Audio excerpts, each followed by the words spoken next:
The torque converter is often seen as the most complicated part in vehicles of today. It is, however, a very important component of automatic transmissions. This animation explains the theory behind this complex component. The first part of the torque converter is the impeller. It has curved blades and is filled with fluid.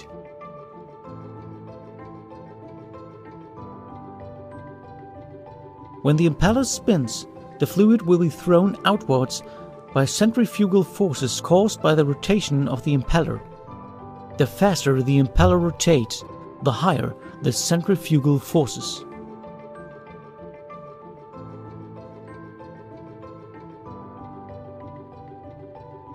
The turbine is situated opposite to the impeller. In fact, you could say that the turbine is an impeller rotated by 180 degrees. The fluid flow from the impeller is directed over the blades of the turbine, so the turbine rotates. The blades colored in red are those of the impeller. The yellow ones are those of the turbine. Here we can see that the yellow blades of the turbine are much slower than those of the impeller, because, for example, torque conversion and energy losses between impeller and turbine take place. Let's have a closer look on the flow of the fluid. The fluid in the impeller is forced outwards due to centrifugal forces and transmits the energy to the turbine. The turbine's blades are installed in such a way as to allow the fluid to flow to the inner part of the turbine and in the impeller. From there, the cycle repeats itself. This device is called a fluid coupling.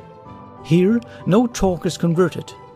To convert torque, another special feature is necessary: the stator, which is interposed between the impeller and the turbine.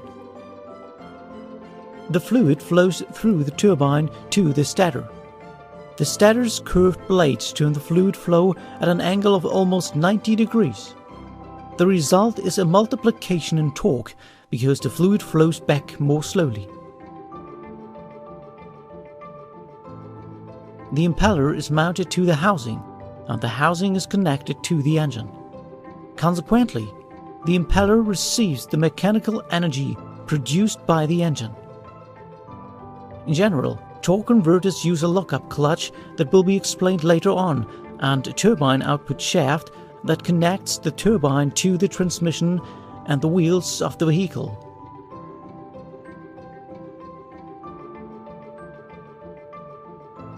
Torque converters have 3 stages of operation. The first phase is called stall.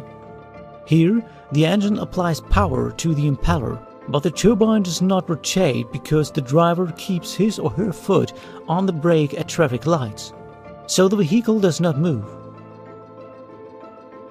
The second phase is called acceleration and takes place when the traffic lights turn green. The brakes are not applied and the driver presses the accelerator pedal. Consequently, the impeller rotates faster, but there is a relatively large difference between impeller and turbine speed. Under this condition, the converter produces torque multiplication. For acceleration, this torque multiplication is needed. The third phase is called coupling. The vehicle moves fast. The turbine has reached approximately 90% of the speed of the impeller, and the torque multiplication has ceased.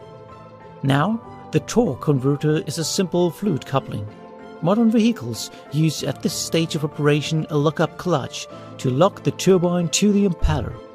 This eliminates losses associated with fluid drive.